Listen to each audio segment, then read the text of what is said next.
প্রীতি নিন, শুভেচ্ছা নিন। এই মুহূর্তে আপনাদের সামনে কথা বলতে এসে ভারত কেন এখনো আশা করছে যে শেখ হাসিনা আবারও ক্ষমতায় ফিরবে, এই প্রসঙ্গটা নিয়েই আপনাদের সামনে এই মুহূর্তে কথা বলবো। এই কথাটি আমার নয়, কিংবা শেখ হাসিনারও নয়, কিংবা আওয়ামী লীগেরও নয়। এই কথাটি কে বলেছেন? একটু পুরনো, কয়েকদিন আগে যখন বাংলাদেশের প্রধান উপদেষ্টা doctor Mohammad Yunus new York সফরে গিয়েছিলেন, তখন এক সাক্ষাৎকারে তিনি বলেছেন যে ভারত এখনো আশা করছে যে শেখ হাসিনা আবারও ক্ষমতায় ফিরবেন।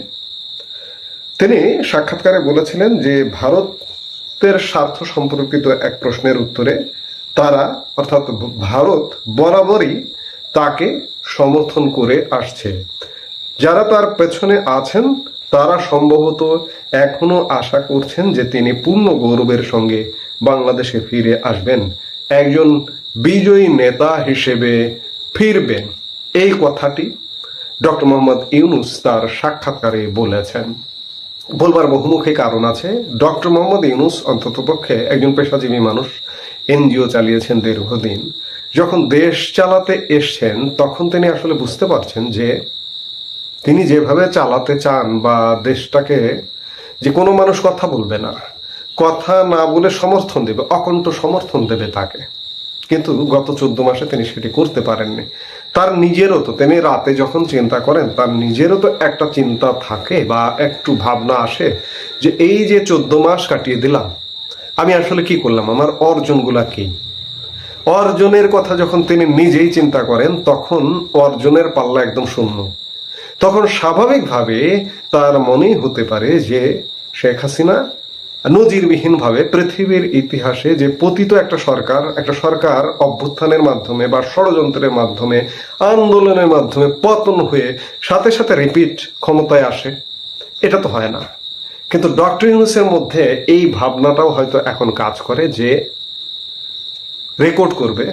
এবং ডক্টর ইউনূস পন্থীদের মধ্যেও এই প্রকাশটা আপনারা বিভিন্ন সময় বিভিন্ন মাধ্যমে, সোশ্যাল মিডিয়াগুলো যদি খেয়াল করেন, এখন আমি এই মুহূর্তে আর আলাদা করেন কারণ নাম মেনশন করছি না, যে এইটা অন্ততপক্ষে তারা বুঝতে পারছে যে তারা যে আশা ভরসা নিয়ে এসছিল সেই আশা ভরসার কিচ্ছু বাস্তবায়ন করতে পারেনি, কিংবা মানুষকে স্বপ্ন দেখাতে পারেনি, কিংবা স্বপ্ন দেখিয়ে যে সামনেও যে একটা স্বপ্ন আছে যে সুন্দর একটা জায়গায় নিয়ে যাবে, সংস্কার করবে, এটা করবে, সেটা করবে, 14 মাসে কিচ্ছু নেই। রাজনৈতিক দলগুলোর মধ্যে মারামারি ফাটাফাটি লেগে আছে। এর মধ্যে আবার নির্বাচন করবে, নির্বাচন করে ক্ষমতা হস্তান্তর করবে। এখন নির্বাচনটা সত্যিকার অর্থে বাংলাদেশের বর্তমানে যে অবস্থা, যে স্টাইলে যেভাবে নির্বাচন করতে চাইছে, সত্যিকার অর্থে দেশি বিদেশি বাস্তবতা নেই সেহেতু কি করতে হবে? বারবার বলি, আবারও বলছি যে সবার অংশগ্রহণে অন্তর্ভুক্তিমূলক একটা নির্বাচন করতে হবে। আর অন্তর্ভুক্তিমূলক নির্বাচন করলে কি হবে? অন্তর্ভুক্তিমূলক নির্বাচন করলে যেটি হবে যে গত 1 বছরে ইউনূস সরকারের ব্যর্থতা এবং ইউনূস সরকারের সমর্থক কারা, বর্তমানে যে রাজনৈতিক দলগুলো কাজ করছে তারা। আমরা সর্বশেষ জাতিসংঘ সাধারণ পরিষদের অধিবেশনেও ইউনূসের সাথে একসঙ্গে সবাইকে যেতে দেখলাম। বিএনপিকে যেতে দেখেছি, জামাতকে যেতে দেখেছি, এনসিপিকে যেতে দেখেছি। এই যেতে যখন দেখলাম তখন স্বাভাবিকভাবে বাংলাদেশের মানুষের এই ধারণাটা পরিষ্কার হওয়ার কথা যে ইউনূস সরকার একটা নির্দলীয় সরকার, ইউনূসের কোনো দল নেই। কিন্তু ইউনূসের পেছনে কারা আছে? বিএনপি, জামাত, এনসিপি। গত 14 মাসে ইউনূস সরকারের যত ব্যর্থতা, যত বিতর্ক, যত কলঙ্কিত কর্মকাণ্ড করেছে, সব দায়গুলো পড়ে গেছে এই রাজনৈতিক দলগুলোর উপরে। আবার এই রাজনৈতিক দলগুলো সমানে বিতর্কিত কর্মকাণ্ড করে যাচ্ছে। যখন করে যাচ্ছে তখন রাজনৈতিক দলগুলোর প্রতি মানুষের ভীত শ্রদ্ধা এসে গেছে। আরেকদিকে সরকারের সীমাহীন বিতর্ক এবং ব্যর্থ গত 1 বছরে বা 14 মাসে বাংলাদেশকে পিছিয়ে দিয়েছে। আওয়ামী লীগ সরকার যে জায়গায় রেখেছিল সেখান থেকেও অনেক পিছিয়ে দিয়েছে। স্বাভাবিকভাবে এই মুহূর্তে যদি একটা অন্তর্ভুক্তিমূলক নির্বাচন হয় তাহলে দেশে বিদেশে কারো কি ধারণা করতে বাকি থাকে যে পৃথিবীতে একটা নজিরবিহীন ঘটনা ঘটবে, যে অন্তর্ভুক্তি নির্বাচন হলে সর্বশেষ অপসারিত সরকারটি আবারও আসবে? কারণ এখন তো চোখে আঙ্গুল দিয়ে দেখানোর মতো ইউনূস সরকার ভালো কোনো কাজকর্ম করেনি। কিংবা এই যে বর্তমানে যে রাজনৈতিক দলগুলোও তো আগের যে সরকারের দলটি, সেই দলের যে ভালো কোনো কর্মকাণ্ড তো করেনি। তাহলে কি আসবে ক্ষমতায়? খুব স্বাভাবিকভাবে আওয়ামী লীগ আবার ক্ষমতায় আসবে, শেখ হাসিনা দেশে ফিরবে, শেখ হাসিনা আবারও প্রধানমন্ত্রী হবে। এই ভয়টা, এই ভীতিটা কাজ করছে। এই কাজ করা থেকেই ডক্টর মোহাম্মদ ইউনূস বলছেন যে ভারত এখনো আশা করে যে শেখ হাসিনা আবারও ক্ষমতায় আসবেন, এবং আশা করবারও কিন্তু নানা রকম কারণ আছে। আমি বেশ কিছুদিন যাবৎ নানা সময় ভিডিওতে এটাও বলেছি যে আওয়ামী লীগ ক্ষমতায় ছিল, আওয়ামী লীগের বাইরে বাংলাদেশে অন্তর্বর্তীকালীন সরকারের সাথে ভারতের কোনো কূটনৈতিক সম্পর্ক আসলে হচ্ছে না। অন্তর্বর্তী সরকার চলে যাবে, গিয়ে একটা নির্বাচিত সরকার আসবে, এবং নির্বাচিত সরকারটা আসবে কিভাবে? যদি এই যে সাজানো গোছানো নির্বাচন হয়, তাহলে আসলে নির্বাচনটা তো সঠিক হলো না, বাংলাদেশের সব মানুষের জনমতের প্রতিফলন হলো না। তাহলে সেই সরকারটার সাথে কি ভারতের সম্পর্ক হবে? কিংবা ভারত কি আর কার উপরে ভরসা করবে? বাংলাদেশের প্রধান এই মুহূর্তে আওয়ামী লীগের কার্যক্রম নিষিদ্ধ করে রাখা হয়েছে, এর বাইরে আছে জামাত। জামাতের সাথে ভারতের কি সম্পর্ক হতে পারে? কোনোভাবে অসম্ভব। বিএনপির সাথে সম্পর্ক হবারও একটা চেষ্টা বা সুযোগ গত বছর সরকার পতনের সাথে সাথে ভারত কিন্তু একটা সুযোগ দিয়েছিল, বিএনপি সেই সুযোগটা নিতে পারেনি। আমি এর আগে এই কথাগুলো বলেছি, আবারও বলছি, হয়তো রিপিট হয়ে যাচ্ছে, তারপরেও এগুলো বারবার মানুষকে স্মরণ করিয়ে দিতে হবে, এই জন্যই বলছি। বিএনপি মহাসচিবের সঙ্গে ভারতীয় হাই কমিশনার প্রণয় ভার্মা গত বছরের সেপ্টেম্বরে দেখা করেছিলেন। কেন দেখা করেছিলেন? ভারত তখন ধরেই নিয়েছিল যে কমপক্ষে একটা টার্ম আওয়ামী লীগের একটা ব্রেক হবে, গ্যাপ হবে, তাহলে আওয়ামী লীগের বিকল্প হিসেবে আমরা কার সাথে কাজ করবো? বিএনপির সঙ্গে।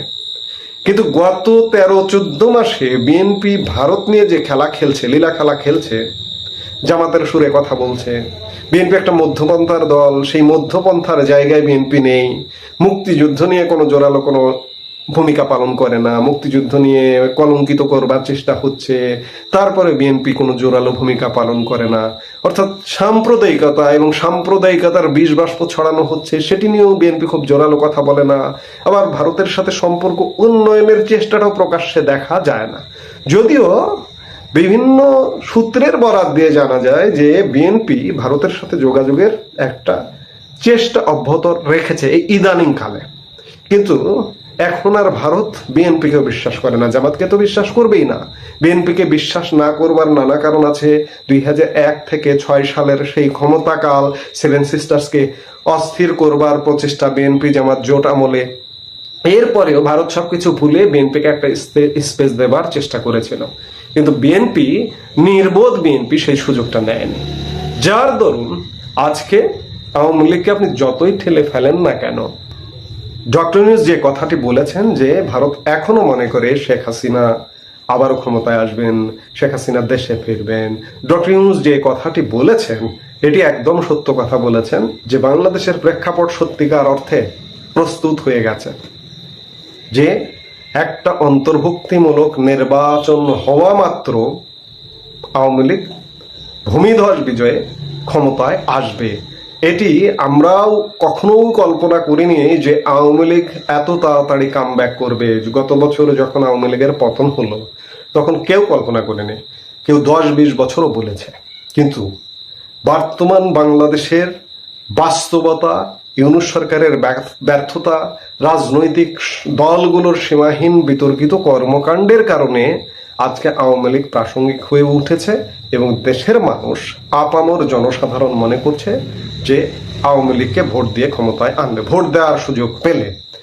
তাই জন্যই ভারতও মনে করছে ভারতের ওই যে বিশ্বাস করবার কোনো জায়গা নেই, ইউনূস সরকারকে বিশ্বাস করবার জায়গা নেই, জামাতকে বিশ্বাস করবার জায়গা নেই, বিএনপিকে বিশ্বাস করবার জায়গা নেই, এবং ছাত্রদের যে সমন্বয়কদের যে রাজনৈতিক দল সেটি তো আতুর ঘরেই মারা গেছে। কাজেই কাকে বিশ্বাস করতে হবে? আওয়ামী লীগকে। ডক্টর ইউনূস যেটি বলেছেন যে আওয়ামী লীগকে সহযোগিতা করছে, শেখ হাসিনাকে আশ্রয় দিয়েছে ভারত, এবং আওয়ামী লীগ নেতাদের আশ্রয় দিয়েছে, এখানে তো রাগ ঢাকের কিছু নেই। 1971 সালে যেভাবে আশ্রয় দিয়েছিল, কিংবা 1975 সালে বঙ্গবন্ধু হত্যাকাণ্ডের পরে যেভাবে আশ্রয় দিয়েছিল, সেইভাবেই ভারত আশ্রয় দিয়ে আওয়ামী লীগকে আগলে রেখেছে। সেই জায়গা থেকে আওয়ামী লীগ যে পুনর্বাসিত হবে, আবার পুনরায় ক্ষমতায় আসবে, এটা ভাই দিনের আলোর মতো পরিষ্কার। এতে কোনো সন্দেহ সংশয়ের অবকাশ নেই। এই ভয়ে ভীত ইউনূস সরকার এবং নিউ ইয়র্কে গিয়ে সাক্ষাৎকারে প্রকাশ্যে বলছেন যে ভারত এখনো মনে করে যে শেখ হাসিনা ক্ষমতায় আসবেন। এ ব্যাপারে কোনো সন্দেহ নেই। এই মুহূর্তে এ পর্যন্তই। সবাই ভালো থাকুন, সুস্থ থাকুন। আমাদের ভিডিওগুলো নিয়মিত পেতে সাবস্ক্রাইব করুন Sajjad Kadir and the legends YouTube channel এবং লাইক, কমেন্ট, শেয়ার করে সাথে থাকুন।